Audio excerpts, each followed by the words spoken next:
THQM was basically designed, THQM as a program. Of course, there's lots of different quality programs, but we focused this one on thermal processes with the idea of reducing scrap and increasing yields. And we divided it into the three stages you saw on the previous slide, where requirements are first defined. It discusses why we profile, the necessity of profiling, learning about the components that may be sensitive, whether they're electric components or whether they're ingredients or whether they're chemistries, whatever they may be. We must identify what's critical to the thermal profile, the shape of the temperature excursion that you're going to run your products through. Then we got to set up some kind of recipe in the machine to accomplish that. And profiling software can help you with that process, either through predictive processes or set point guessing and that type of thing. All of those are aimed at characterizing for the purpose of setting a recipe. And we got to make sure that that recipe meets the requirements of the previous stage, and that the necessary temperature excursion is taking place, either to produce good solder joints or good food or good bread or whatever it is we're in the process of manufacturing. And then finally, verification. That's assuring over time that we're doing well. Just because we developed a recipe does not guarantee that that recipe is going to be rock solid the same all the time. It can change by accident or by degradation just over time. Ovens change and so on. And it's the only way you can show that you have a process in control, by collecting data on some regular basis.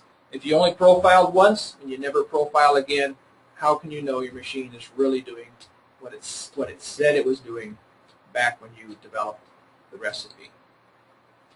Well, that's the heart of our THQM program.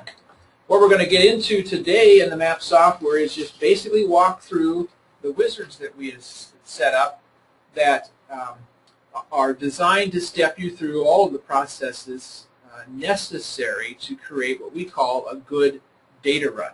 A data run is more than just a temperature profile, time versus temperature. It's all of the information around those areas that produced that temperature profile. It's the three stages we talked about. It's the oven. It's the process you're trying to achieve. And it's the graph, time versus temperature. So all of that documentation goes together to produce what we call a data run. And Fresh Start takes you through that. And then, of course, Tweak Existing allows you to repeat one of those without having to gather all that documentation again. That verification run, that repeating of the profile that you did before in the same oven and same conditions, what we call Tweak Existing. And then finally, just a simple download the data. If all you really need to do is take a look at time versus temperature, you're not concerned about the other portions of it, this is the quickest way and the simplest way to just take a look at the data. So with that, I'm going to give it to Mark, and we'll get through looking at the actual software, these three areas. Okay, thank you, Paul. So what does MAP stand for? And it's an acronym standing for the machine, or the reflow oven, the assembly, and the process. In this class today, we're going to be visiting this acronym quite often and going through it with our wizards. The intent in this class is not to make you an expert in the software. It is a overview to show you some of the features of the software and hopefully inspire you to go out and discover the intricacies of the software yourself by using it. The more you use it, the more familiar you will become with it, and the more power it will have. As we talked about earlier, or Paul described, these are our workflow wizards. We have two modes in the software, one being an engineer mode, which has all of the wizards unlocked, and then we have a verify mode that has a pared down version of wizards that only allow you to download data and verify a process when in the verify mode. And this is to lock out features of the software that you may get in trouble with, or if you have an operator that you don't want to have modifying process variables inside the software. You can lock it down and restrict access to certain areas of the software. So for today's class, we will be going into the engineer mode and going over the 3 wizards that he had mentioned previously: Fresh Start, Tweak Existing, and the ECD Classic workflow style of download data. So saying that, we're going to jump right over to the software. If you have a previous version of MAP that you've tried out for 30 days, we encourage you to download the latest version, and you'll get another 30-day window of use by upgrading it to the latest version. Yeah, if you're currently registered, it will just be transparent to you as well. Right, you won't have to reauthorize your version if you upgrade. So this is what it looks like when it comes out of the box. First time you launch it, we have a area down here to put in your company name. This is can be a cover sheet for reports, and it just helps you identify where you are or what you're doing. We have this little pop-up that comes up that will launch our wizard launcher window. The same thing happens if you hit the green button over here, the big start button on the toolbar. Launches this same wizard launcher window. Again, if we were in verify mode, the number of wizards available to us would be pared down to only these bottom 2. And you can see the top 3 are grayed out. This is not a function of authorizing the software or unlocking it. It is just a feature of which mode it has been put into, engineer or verify, which is accessed from this pull-down window. Yes, and you can actually put a password around changing that if you wish.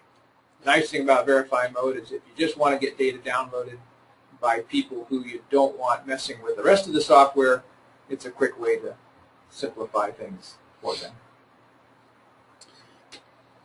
In this map software, we kept some of our legacy features as far as navigation. You can see on the bottom here we have several tabs. These tabs navigate us to different areas of the software, similar to our classic SMG, SBC software, OvenRIDER, WaveRIDER, etc.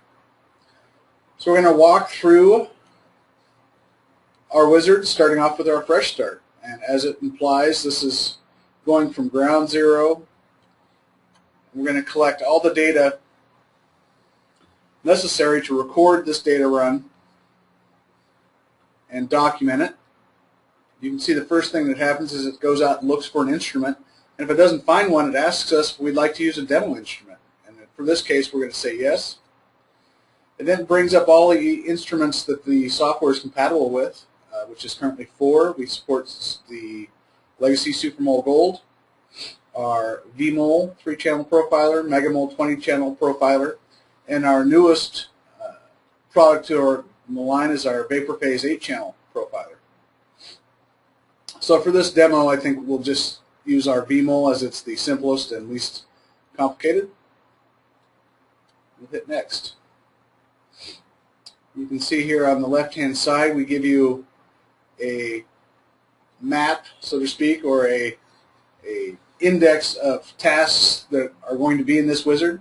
You can see the first one is green, and that's select instrument. We show a list of all the tasks yet to complete, and yellow indicates that this is the current task that we're on. And now we're on our machine information, the M and map. And here's where we would enter information about our reflow oven. If you were a baker, obviously you'd have a different oven. This map or the software is very tailored towards the electronics industry at its current release. We do have a version on install for solar applications with a pared down list of solar ovens for metallization firing. Also comes with metallization pastes in our solder paste database. But by and large, it's been tailored for reflow soldering. So that's what we're spending our bulk of our time on this morning. So we have a list of pre-described ovens. Hopefully your oven is in this list. It's always a good idea that after choosing an oven, you verify that its measurements match your oven's measurements, as the oven manufacturers are quite fond of making small modifications through their production life. So even though you may have a MyReflow 93A 100, it may not be the same as the one we have in our database. And you can edit it. If you, and you can make your own if you wish to. And we would hit the edit button here. You can see it brings up each of the zone lengths. We have two ways of entering these measurements. We can do an individual measurement of each zone.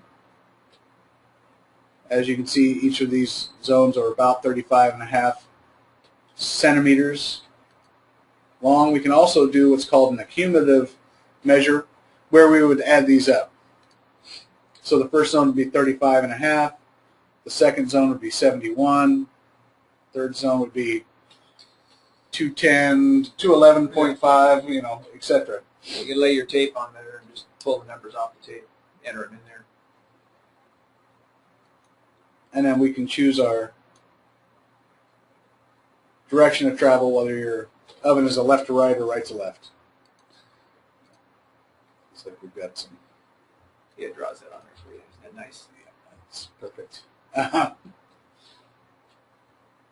And then, of course, we can rename it anything we want. If we want to modify an existing oven or create our own, we just need to tell it how many heating zones are available, how many cooling zones, and then the lengths of those.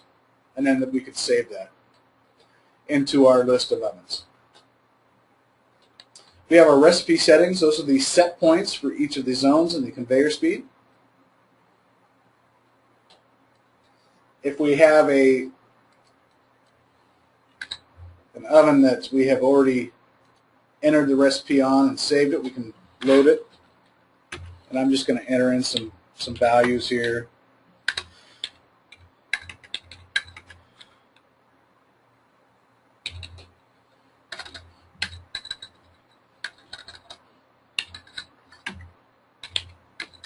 It's important to distinguish between the machine and the recipe that is used in it. Both of those are separate entities and are saved separate. You may have one machine, but you might have many recipes.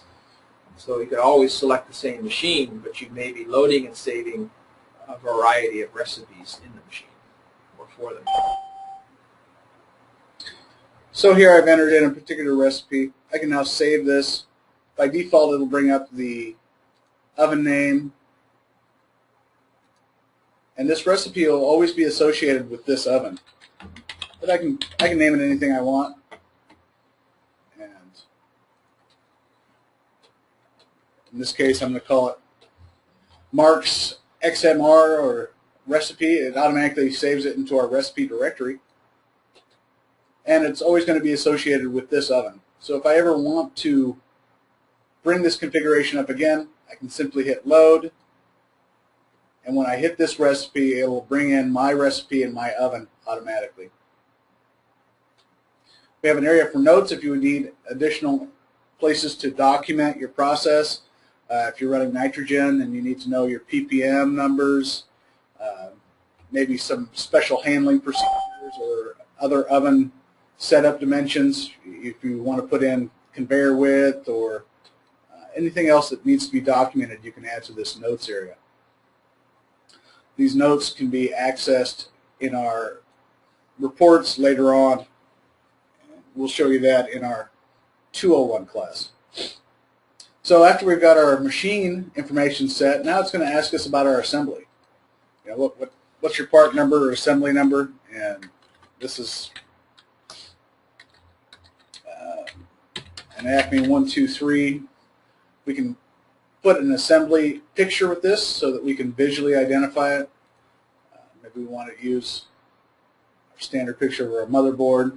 We can put in its length, width, thickness. Then we can also put in our thermocouple locations. We can do this either with a physical ruler measuring from our origin here on the upper right-hand corner out X and Y, or we can use the actual picture to place our thermocouples to visually represent where these were placed on the board. Again, this is another type of documentation, so you can repeat this process later on. You can see as I move these thermocouples, it automatically adjusts the X and Y coordinates based on the length and width that we've put in. We also have a Z function, so if this thermocouple is placed on the bottom of the board or on the on a high component, you could also record its height or Z axis as well.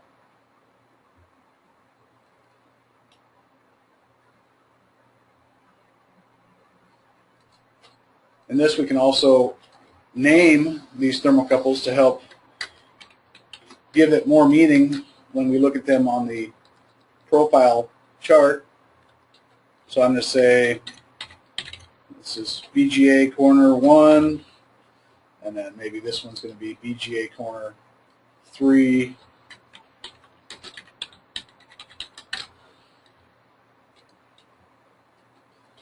And whatever this happens to be. So you can put in different labels to these channels so that they have more meaning when you look at them on the profile. Once we get this assembly set up, again, we can save this. This is going to be a reoccurring assembly that we're going to call on later. We can save this as our Acme 123 XMA. It goes into our assembly folder. And now, instead of having to enter this information again, we can simply load this from our assembly folders. It's awful handy when you do verification. If you're not tweaking an existing assembly or an existing profile, I should say, it's quite easy to just go back from your assembly list, grab off the one you're verifying today, and reload all that information all over again. It's very handy. And now we're in the P part of MAP in our process. For reflow soldering, the process is usually the solder paste. It is what defines the process windows, or helps define the process windows, that your assembly must go through. And we have a list of many solder pastes, close to 600 or a little over 600. If your solder paste is not in our library, you can always edit one of the existing ones or create a new solder paste, and it will go through what the initial ramp rate is, what the soak temperatures are and the time that they should be in between those temperatures, another ramp rate from the liquidus to the peak, what the liquidus temperature is, and then the cooling slopes that are applicable. Here you can see a graphical representation of this particular solder paste's reflow specifications. It shows the beginning of soak at 130 degrees, the end of soak at 160, with a minimum soak time of 40 seconds and a maximum soak time of 60. Shows that our liquidus temperature is 217, that the maximum or preferred ramp rate from liquidus to peak is between 2 and 2.5 degrees per second, and that our peak range should be between 240 degrees at the bottom and 250 degrees at the top. We can also see this in a table format by hitting the button over here to the left. Those are the same values in a table or in a graphical representation. Both are available on our summary sheet as well. We have this classic ramp soak spike type profile. We can also tell it that we want a direct ramp to spike with no soak time involved. There you just take your initial ramp and go all the way up to liquidus, or very close to it. Again, we have an area to put in notes. If there's any process-specific information we need to save with this process, whether it be work time or atmospheric conditions, that it must be processed in. And then we give you the ability to print out this information individually if you need to show it to a customer or a colleague. Oops. Now, we also, from this solder paste, can create what's called a target 10 specification, which is another set of process windows that's loosely based on the solder paste, or could be entirely based on the solder paste. And we give you the ability to load this target 10 spec at this point too, which we'll get into in much greater detail in our 201 class. Just wanted to touch on the button there.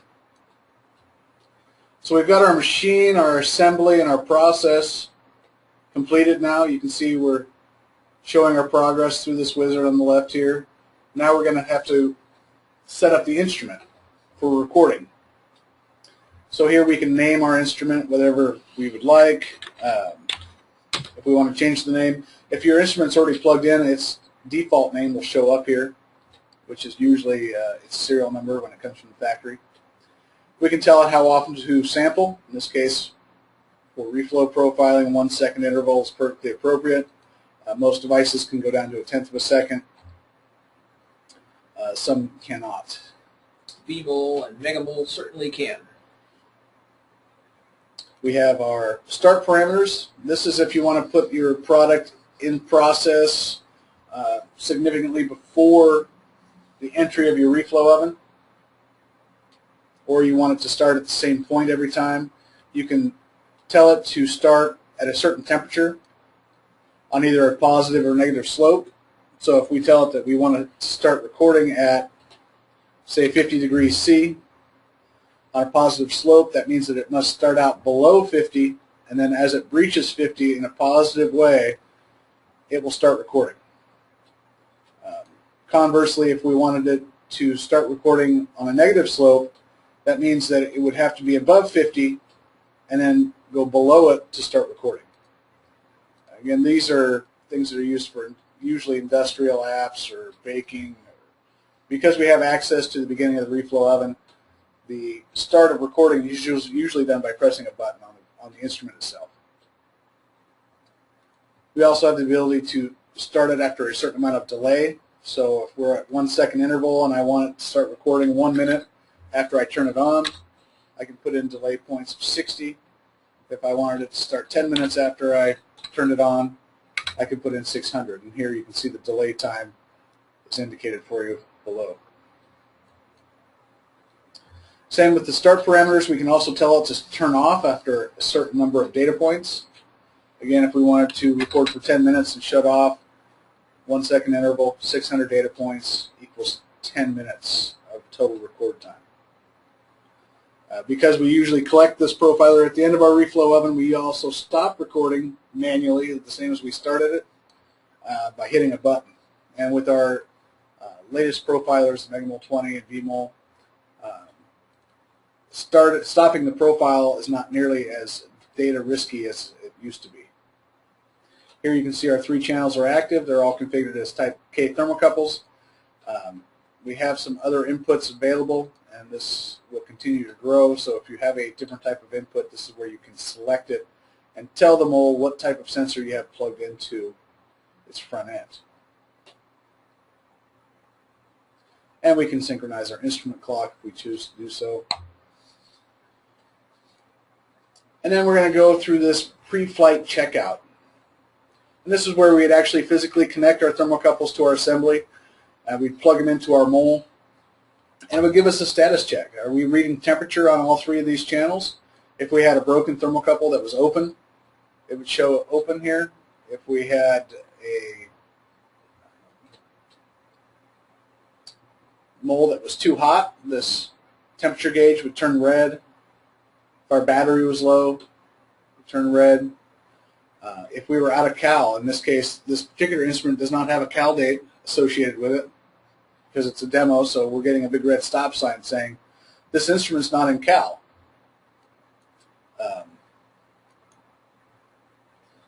Which would be our stop sign to either say it's okay to go with an uncalibrated instrument, or we would get a different instrument that was in cal to proceed with this experiment.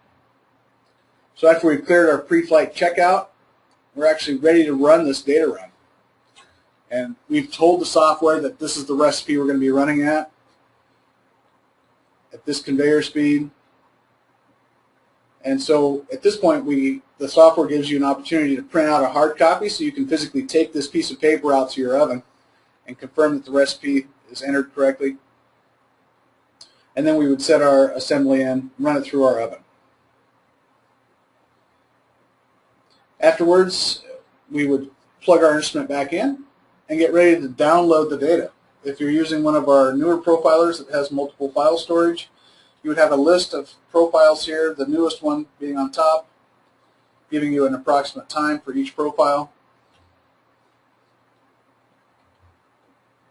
And then we can choose whether we want to delete it after we read it or not. In this case, I'm going to leave it in the profiler because Joe might want to look at this later, or maybe I just want a backup copy in my profiler in case my computer crashes tomorrow.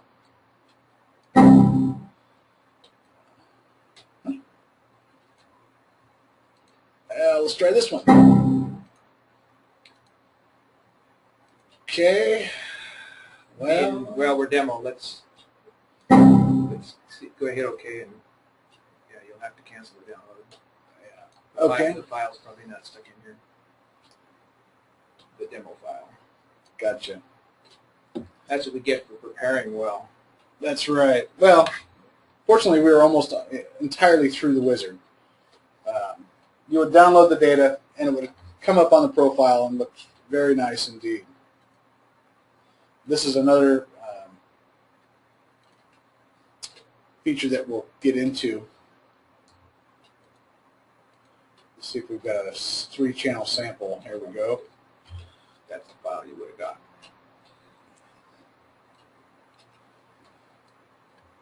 And then it would have been displayed on our profile for us. We have 2 tabs here in our, we have profile tab, and we have 2 sub-tabs. One is target 10, OK button, and this is KPI, standing for Key Process Indicators.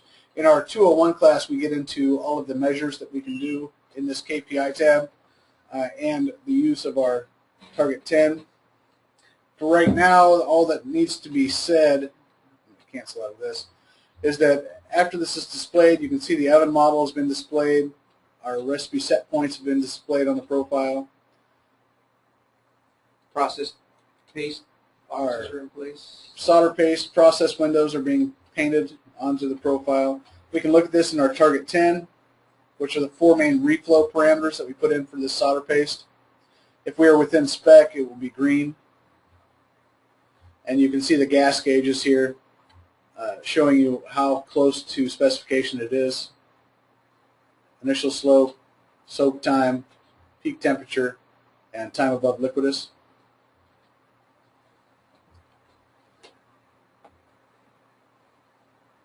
We have a question from Jack asking, he says he's got an old SuperMOLE Gold that's RS-232 serial, and asks if we have a USB cable connection for it. We have a serial to USB converter.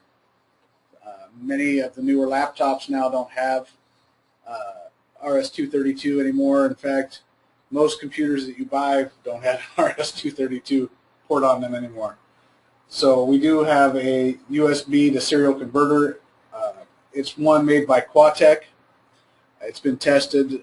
Many of the USB to serial converters you'll find at the local computer store don't support the full industrial RS-232 standard. And you may have intermittent results using them with our SuperMOLE Gold. So we've tested the Quatech adapter. It's reasonably priced. You can get it off of our website, Superstore. Call us directly, or go to the Quatech website and order it from them directly. But it's been tested and proven to work with our products quite well. So the other KPI tab, we give you a default template that gives you some main reflow parameters. Of course, I don't see it in our list here. Let's try that one. That's it. So it gives you our things like peak temperature, minimum temperature, maximum positive and negative slopes, your time above temperatures, time between. Then we give you a couple of reference lines that you can index back and forth. We cover all this in our 201 class as well. It gets into the meat and potatoes. So now we've entered in all this information once before, and we want to profile this board again next week, next month, next year. We don't want to enter in all this information again because we've already spent the time to do it once, and that's where this tweak existing comes in. We hit this tweak existing, and I'm going to faithfully go out and use the demo instrument again. So now we can go through and look at all of our profiles that we've done. By the way, the one you were just looking at was the one that's chosen for you by default. So if this is the profile you want to tweak, it will be chosen for you, and you can just take the default and go. If you want to tweak a different profile, you can run down the list in your workbook and choose it. And you can see we give you the visual representation of the product as well to help clue you in. We give you the file name, the date and time, and we also give you this map information, including the machine, the assembly, and the process used, so that we can easily identify which previous profile we want to copy. So we're going to use this oven checker profile, and we want to run it again. So now it's saying, okay, what kind of instrument do you want to use? I'm going to choose a V-MOLE. By default, it chooses the MOLE that ran that profile in the past. Here you can see we're doing our instrument status again. V-MOLE looks good, except we're not sure about the cal date, but we're going to go ahead and run it anyway. Again, it gives us the recipe that this profile was run on. And we can print that out, take it out to the oven if we wish. And then again, we come to this point where we download the data after the data run. You can see that this was only a 5-step process in comparison to our 8 or 10-step process before. So we didn't have to enter in any of our information about our machine, our assembly, or our process. It just copied all that information directly from this previous profile. So now coming to our last wizard for the day is our download data, and this is the classic ECD style, where we already know that our profiler has been set up for 1 second interval sometime in the past. We just want to go out and look at the data. So we've hooked up thermocouples to our board, we've plugged them into our profiler, we've run it through the oven. Now we're just going to download the data. And we're going to try this with a different instrument and see if we get lucky. It won't change. Okay. That's because we didn't put the demo file. Okay. We can fix that. But basically, you would come up with a profile without any information on it. It wouldn't have any oven information, and I'm going to try to find one here. And this is what it would look like. We would have a timeline. We would have a profile. And you can see there's no oven information on here. We don't have any process windows. We don't have anything that, of our machine assembly or our process. But we can add this post data run. We can go to our machine pull down, and now we can add machine information. Or if we've already saved it previously, like we did earlier today, here's my recipe, and I'm going to say OK. So here's a recipe. It doesn't quite match this profile, but that's all right. It has our set points, has our oven model set onto this.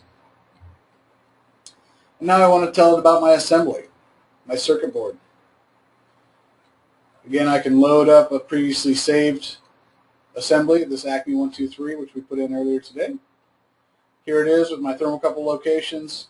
Shows me what the sensors were attached to. I can hit OK, and now you can see that my VGA corner is highlighted. There's corner 1, there's corner 2, and there's my R15.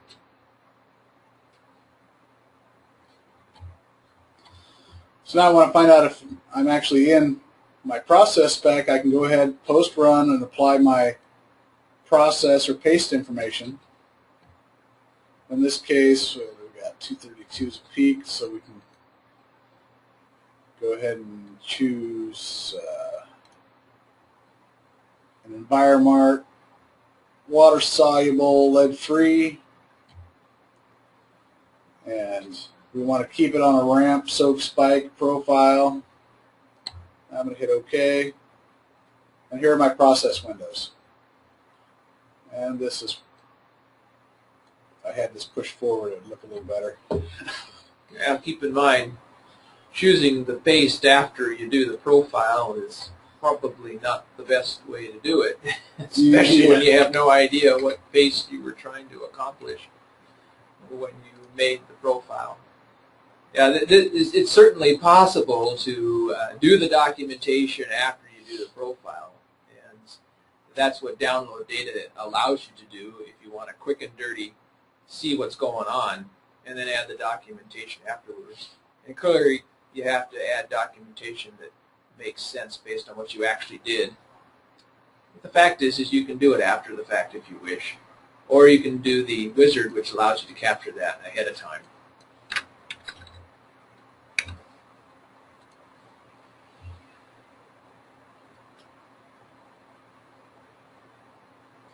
One thing you'll notice is the recipe automatically aligns, I should say the data run automatically aligns the last heated zone with the peak of the profile, keeps that in line for you. If you choose, you can undo that by selecting the aligned peaks, aligned profile peaks, or not. So this one doesn't have very much offset in it, so it's hard to tell the difference. A little there, bit, but it depends on how far apart your thermocouples are when you run it through. and if we say dimensions, what it's using to align the profile dimensions is the assembly information. So if I go out here and I say that this thermocouple right here was back here somewhere, you can see it move that line back.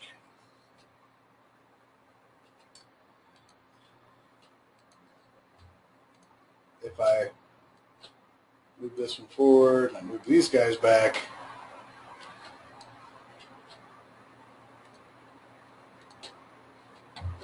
they reverse. So that's a line on dimensions. This is a line on peaks, which works very well. And then we have all of our various target 10 and KPI data extractions, which we cover in our map 201. So we're going to, anything else we need to cover today? No, other than to let you know that you can follow the wizards or you can just download data. Map's a little bit like Microsoft products in that all you got to really do is plug the MOLE in and download it if you just want to see graphs. And that's about as easy as it gets. Or you can dig into this thing and make use of all the features. So when I open up Word, you know good and well it's a very powerful program, and yet I can still type a letter and hit print and get a letter out of it. Or I can tear into the menus and learn all the things that that Word is capable of. And that's the purpose of our 101, 201, 301 classes is to point out the fact that although MAP does a lot of things, it's really very simple to download data and get graphs. How much you flower that up, how much data you extract from it, and so on is a function of how much you want to learn about MAP and take advantage of the many features that are available, which is what 201 and 301 are going to get into as we go here. So yeah, Mark, you covered it well. If you just want a profile, plug the MOLE in, download the data, and you're going to get temperature profiles. You want to add more to it, MAP allows you some great flexibility. As we said earlier, this will be up on our website so that you can view it later at www.ecd.com/ECDU. There's also a plethora of other recorded sections. If you can't wait for the sequel, MAP 201, you can probably go to the web and watch it Yeah, many are available. Also, don't be afraid to sign up for classes that are currently not scheduled. We will be scheduling more here at the beginning of next month. And so if you sign up, so to speak, on the wish list, we will be sure and get the sessions that are most requested earlier in the year than later for those of you who are looking to get more information about how to use these programs, as well as some of the other educational stuff we have available that are more generic on profiling and whatnot. So at this point, I'm going to unmute all the speakers, microphones. Any questions we can answer? No subject is too obscure for our adoring fans. Yeah, let us have it. We'll help you out any way we can.